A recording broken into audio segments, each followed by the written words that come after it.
Y ahora sale Pedro Sánchez alegremente diciendo que es que hay que hacer un esfuerzo y hay que aportar el 2% en defensa.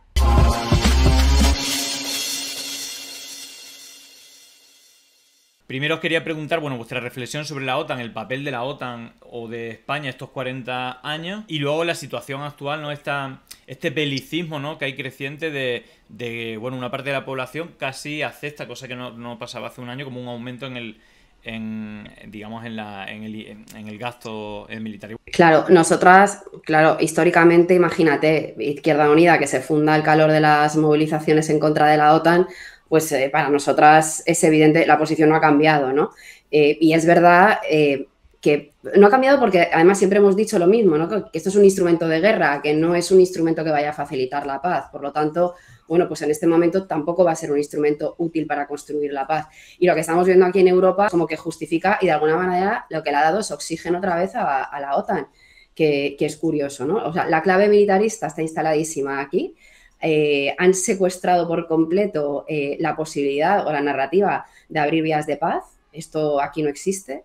Y todo el rato es ver cómo para construir la paz hay que rearmarse, ¿no? Esto es un mantra permanente. Han vuelto a rescatarla, ¿no? Parecía que era una cosa como que perdía fuelle y yo creo que la han vuelto a rescatar y aquí está todo el mundo, bueno, pues habéis escuchado Finlandia, Suecia, incluso Suiza, en fin, o sea, una cosa que está ya, está como súper aceptado.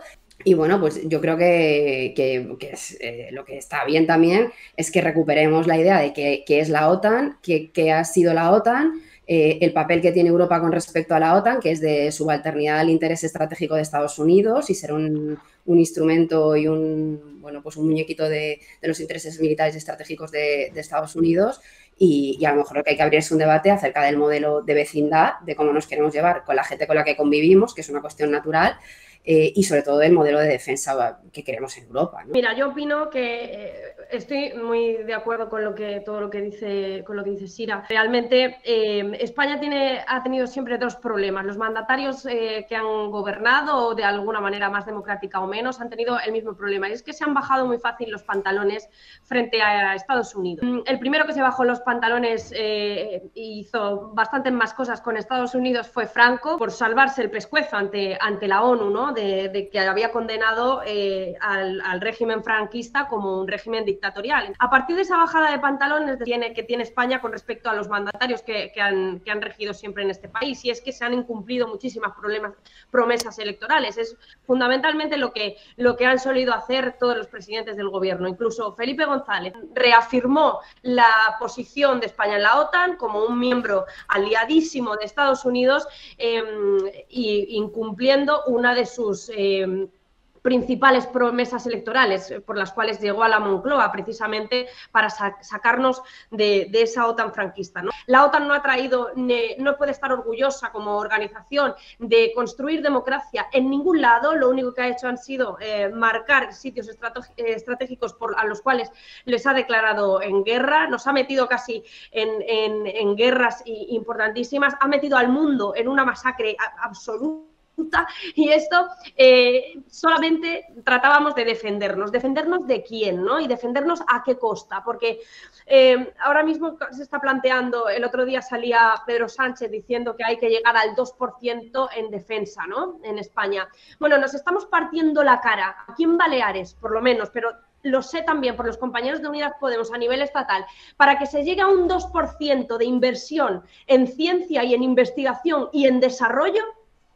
Y ahora sale Pedro Sánchez alegremente diciendo que es que hay que hacer un esfuerzo y hay que aportar el 2% en defensa. Cuando estamos en ciencia no llegamos a la media europea. La media europea creo que es de 2,14 o algo así. Nosotros tenemos un 1,24 en ciencia, desarrollo e investigación, que eso sí que sería el principal motor de la economía española, que sería uno de los factores fundamentales incluso para construir la propia paz más que la OTAN.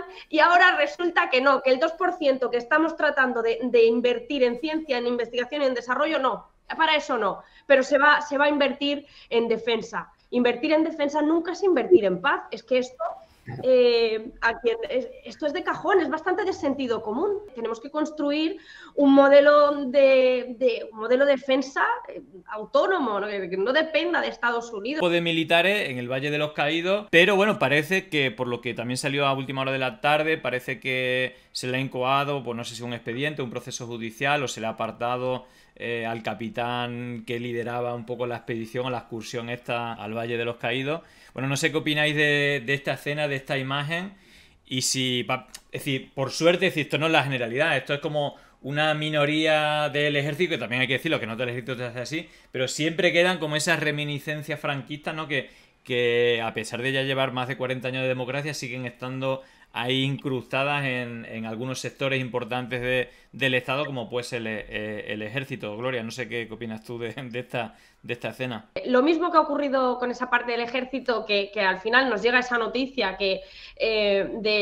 realmente de una deslealtad al Estado, porque esa parte del ejército que ha hecho eso está faltando el respeto al propio Estado al que tienen que servir, porque España, según la Constitución española, es un Estado social y democrático de derecho. Y eso lo dice en el artículo 1. Ya pone España es un Estado democrático de derecho. En el 16, España es un Estado aconfesional. ¿Qué narices haces yendo a una excursión, haciendo una excursión a un monumento antidemocrático y encima tú, que eres representante del Estado, que estás sirviendo al Estado español? Cierto, es una parte del ejército, pero es que otra parte del ejército hace poco mandaba mensajes de WhatsApp que le hacían falta 26 millones de balas para matar a 26 millones de rojos. Entonces, claro, dices, ostras, es que esta gente es necesaria, esta gente es valiosa y tendríamos que tenerla en una gran alta estima, pero es que a veces ocurren cosas que te demuestran que hay una parte del ejército que sigue muy anclada en el franquismo, hay una parte del ejército que no está sirviendo con lealtad al Estado español y a la democracia. Y entonces, claro, dices, ostras, pues esa parte, ¿qué es lo que hay que hacer? Pues cesarlos. Muy bien que ha hecho Margarita Robles, sí señor. Que lo que hay que hacer es un trabajo fino para erradicar cualquier conato y cualquier presencia de elementos de extrema derecha en el ejército. Yo creo que es una necesidad democrática de primer orden, ¿no? Y yo creo también que está genial el curro también que han hecho muchos medios de comunicación, algunos periodistas, que yo creo que están ahí pico y pala haciendo un trabajo excelente en torno a estas cosas. En las instituciones en general, cualquier tendencia que haya hacia, insisto, la presencia de la extrema derecha, pues yo creo que hay que combatirla, hay que criticarla y hay que hacer todo lo posible por erradicarla, ¿no? No sé si veis algún tipo de avance de marco regulatorio para que este tipo de cosas no sean bastante frecuentes como vemos, que es una minoría, pero que vemos de vez en cuando que aparecen cosas de este tipo, ¿no?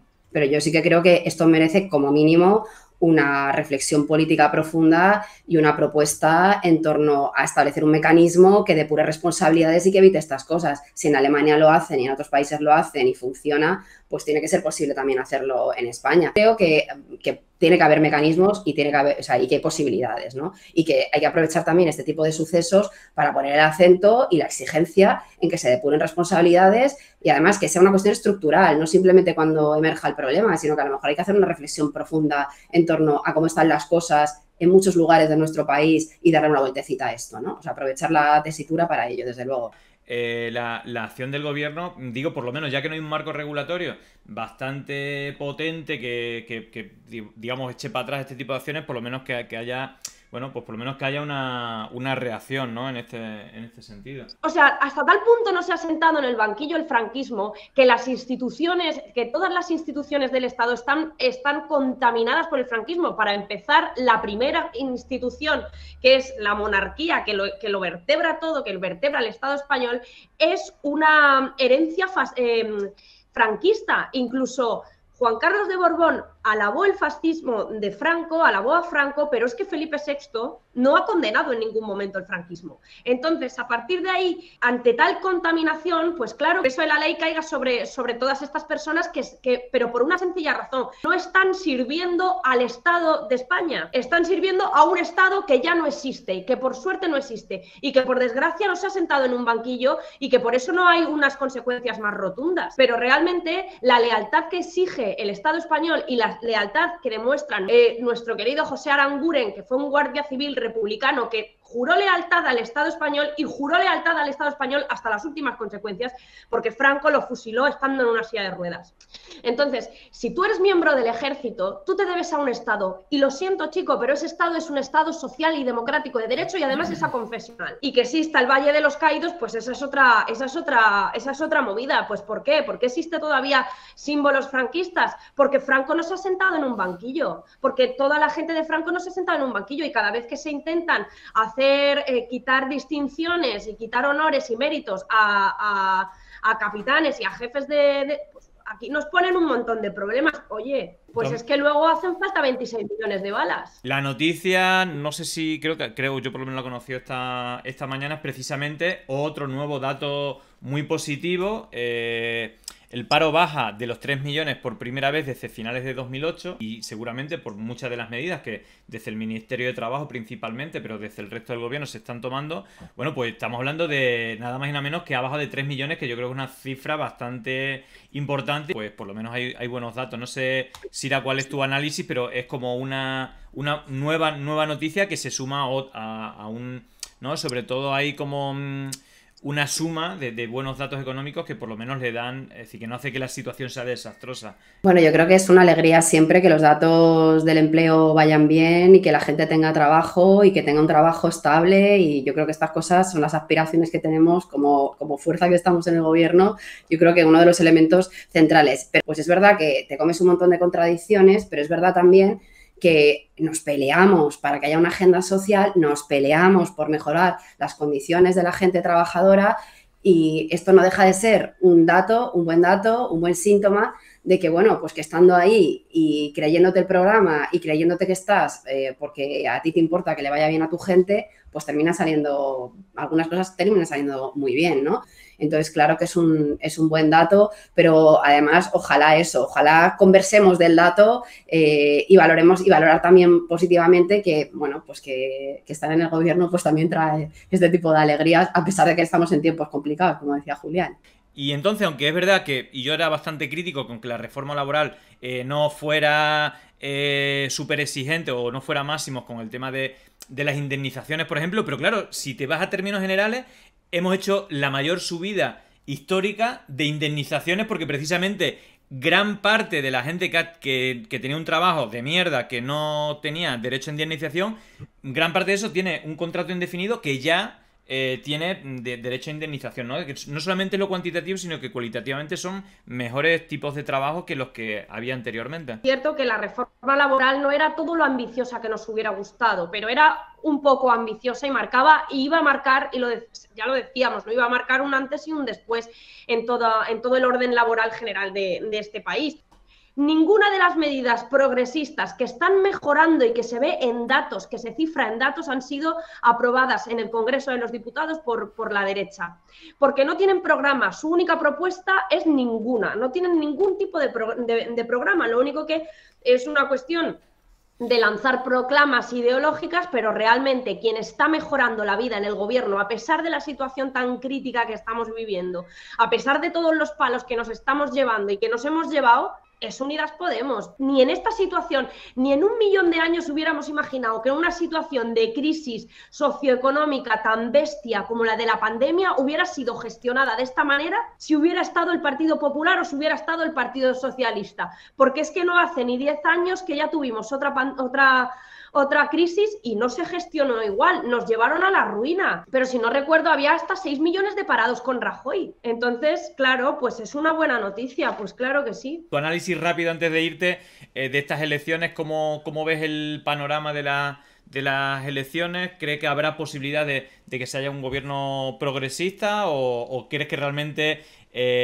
las encuestas darán un gobierno, es decir, que será en realidad? Pero ¿cuál es tu análisis corto antes de irte de las elecciones andaluzas que arrancan mañana? Las encuestas la verdad que no son muy halagüeñas para nosotros, pero nunca lo han sido, y nosotras tenemos un punto fuerte, y es que en campaña nos crecemos mucho. Inma Nieto es una excelente candidata que lo va a hacer muy bien y estoy segura que van a dar muchísima batalla, que no se lo van a poner fácil tampoco. El socio por excelencia del Partido Popular es Vox, cosa que creo que tampoco preocupa mucho a los votantes del Partido Popular, que les gusta bastante que sea ese su socio, no les gusta tanto otro. Y por último, ya para terminar, yo creo que me alegro que Adelante Andalucía vaya a tener visibilidad también en los debates. Y una última frase: yo como andaluza, que no estoy empadronada en Andalucía, pero soy andaluza, soy cordobesa de los pies a la cabeza, tengo que decir que Macarena Olona no es andaluza. Y punto. Muy bien, pues nada, Gloria, muchísimas gracias. Bueno, ya por el retraso casi has estirado el chicle al máximo porque tiene otra reunión. Así que muchísimas gracias. Me quedo con Sira analizando Andalucía y alguna cosilla más del gobierno. Así que muchísimas gracias, Gloria. No sé si ves la posibilidad de que pueda haber no sé si sorpresa, pero en este caso que las encuestas se equivoquen y, digamos, por Andalucía pueda sumar con las otras fuerzas de izquierdas para no sé si dar la sorpresa, pero por lo menos dar una alternativa que no traiga esta agenda reaccionaria de Vox. Es evidente que Moreno Bonilla ha gobernado con el soporte de Vox, aunque fuera un soporte externo, pero es evidente que ahí ha estado la agenda de la extrema derecha y hemos visto como los recortes sistemáticos en Andalucía y cómo han dejado los servicios públicos allí estos años de gobierno del Partido Popular. Esta semana además hemos conocido algún informe que dice que la sanidad pública es la segunda sanidad pública más lastimada del país.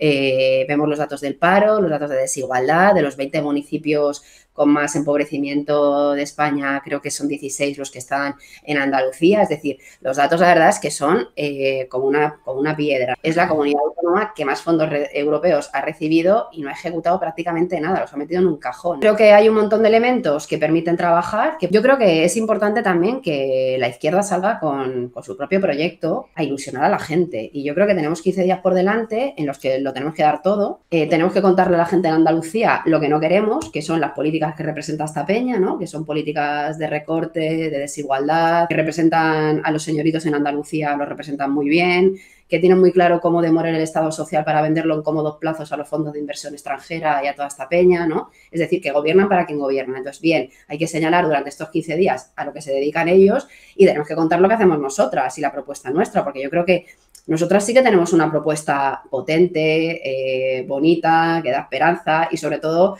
que plantea un horizonte en el que la gente pueda vivir bien y encima ser feliz, ¿no? Y bueno, pues cuando decimos lo de los servicios públicos tiene que ver con esto, cuando decimos políticas de empleo tiene que ver con esto, cuando decimos que hay que proteger los ecosistemas y la naturaleza y la cuestión climática en el centro, pues tiene que ver con esto, ¿no? Con garantizar futuro a la gente en Andalucía y en el mundo entero, ¿no? Pero en este caso, pues en Andalucía, que es lo que nos compete.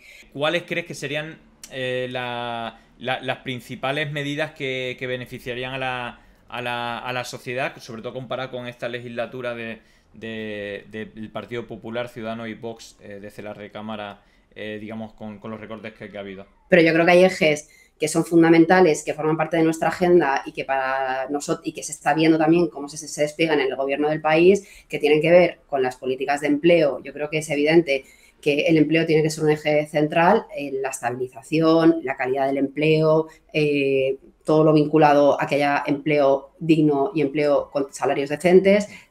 Es básico para la vida, básico, y por supuesto la protección del Estado social, ¿no? Es decir, son los mecanismos de redistribución que permiten que la gente no dependa estrictamente de la renta ni del poder que tenga adquisitivo para acceder a un derecho. Entonces, bueno, pues yo creo que son dos elementos absolutamente centrales. Y luego, pues otros elementos que también son centrales para nuestra agenda, que tienen que ver con las políticas de igualdad. Yo creo que pues evidentemente esto es claro y además no solamente porque nos afecten a las mujeres, sino porque construyen un modelo de sociedad alternativo. Es decir, yo no creo que el feminismo sea una cosa que nos interpele solo a las mujeres, sino que hace una propuesta completa de sociedad y que esto es lo bonito, ¿no? Y incluso de organización social, y esto es lo bonito y lo que imprime un cambio radical. Y luego toda la cuestión climática y de la ecología, ¿no? Que, bueno, pues yo creo que tiene que estar en el centro de todo lo que hagamos de aquí en adelante.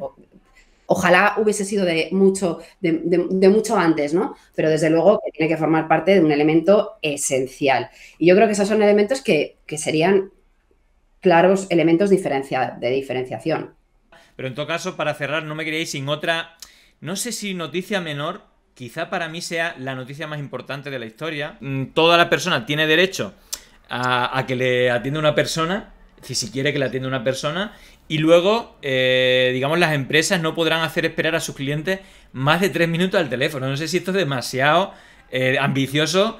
¿Qué te parece a ti? No sé si eso de mejorar la vida de la gente se cristaliza en cosas como esta, porque a mí, desde luego, si esto se hace realidad, me mejora la vida bastante. Por lo menos los cabreos que me pillo insultando a un robot no se van a repetir.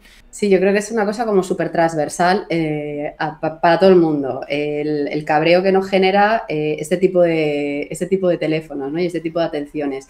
Sobre todo porque cuando muchas veces, si eres tú el que llamas, lo que llamas es porque te pasa algo y necesitas resolverlo, ¿no? Y parece que te metes en una especie de laberinto infinito que te lleva a la desesperación, ¿no? Claro, a mí me parece fenomenal, como la mayoría, ¿no? Y creo que especialmente importante la posibilidad de hablar con un ser humano. O sea, yo creo que esto es una cosa como sustancial.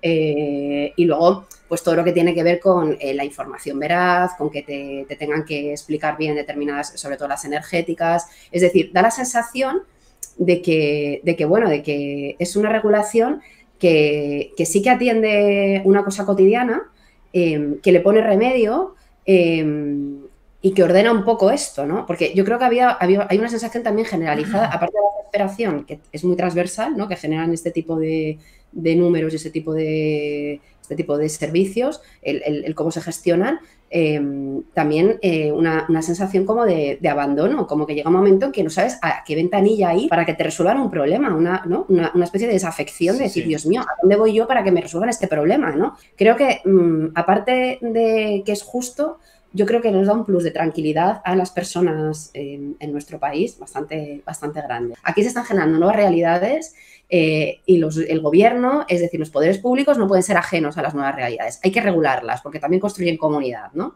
Y la construyen además de una manera súper asimétrica, que permiten que las grandes empresas otra vez, pues sigan ahí sacando rédito de situaciones de desesperación, aunque sea pequeñita. Pero bueno, no sé qué opinas de esto, no sé si habrá alguna medida, pero sería súper interesante que fueran acompañadas por, no sé si por una auditoría o por una, digamos, analizar qué pasa también en el sector, porque sería importante también las condiciones, ¿no? Que fueran buenas dentro de este aumento de trabajo que parece que va a haber, que sean en unas condiciones aceptables, ¿no? Evidentemente esto va a generar puestos de trabajo, pero evidentemente hay que exigir y pelear para que se regule, para que sean en condiciones dignas. Y yo aprovecho la oportunidad que me das de este canal para pedirnos a todos y todas un poco de generosidad y empatía con los trabajadores y trabajadoras que están en esto, ¿no? Porque muchas veces nuestro legítimo cabreo lo pagamos con esta gente. El otro día lo pensaba, digo, es que esta gente trabaja resistiendo y aguantando el cabreo, o sea, la ponen fundamentalmente, o sea, es el parapeto, el filtro en el que deposita la gente su cabreo, ¿no? Y bueno, creo que es una barbaridad y además una barbaridad las condiciones laborales que tienen. Exigir paralelamente, por otra vía, para que protejan a los trabajadores y a las trabajadoras, ¿no? Que es que haya una información veraz, que sea suficiente, porque eso también evita cabreos de la gente, ¿no? Y entonces al final todo suma, ¿no? Pero sí que coincido en que detrás de todo esto hay un montón de personas trabajadoras. Sí. ¿Cuál es tu reflexión también al respecto? Porque parece que hay una amenaza también en este cambio de paradigma, ¿no? Digital, bueno, es como sabemos que la evolución va a ser así y entendemos que muchas veces tiene que ser así por las mejoras de la condición de la vida, incluso que el tiempo de ocio y tiempo libre que tengamos los ciudadanos aumente, ¿no? Por esa carga de trabajo que también nos ocupa, pero estamos viendo también que no siempre mejoran ni la vida de la gente, ni las condiciones laborales, que se suponía que, bueno, si hay más entrada digital, se supone que mejora la mano de obra o las condiciones de esa mano de obra que tendría que trabajar mejor, pero vemos que para nada es así, sino que las condiciones son jodidísimas. Claro, por eso hablaba que otra de las cosas importantes de esta ley, además de las medidas concretas, es que en términos simbólicos y en términos políticos supone meterse a regular una nueva realidad, ¿no? Que tiene que ver en buena parte con el ámbito digital, ¿no? Y yo creo que esto es importante porque también lanzas una señal de nuevas realidades, también exigen que haya nuevas regulaciones, que garanticen derechos y que bueno, pues que el derecho de quien consume como ciudadano o ciudadana y claro, y el derecho de quienes se dedican, de los trabajadores y trabajadoras que forman parte del proceso, ¿no? Sigue siendo un modelo en el que se exprime a la gente trabajadora y está montado todo para que termine extrayendo un montón de recursos de quien trabaja hacia los de siempre, ¿no? Entonces, bueno, sí. Pues hay que empezar a meter cortafuegos y allá donde estemos gobernando, pues hacer todo lo posible desde los distintos flancos para evitar esto, ¿no? En todo caso, muchísimas gracias. Solamente si quieres, como al final yo creo que un poco el Parlamento Europeo es un poco caja negra y nos llega muy poca información,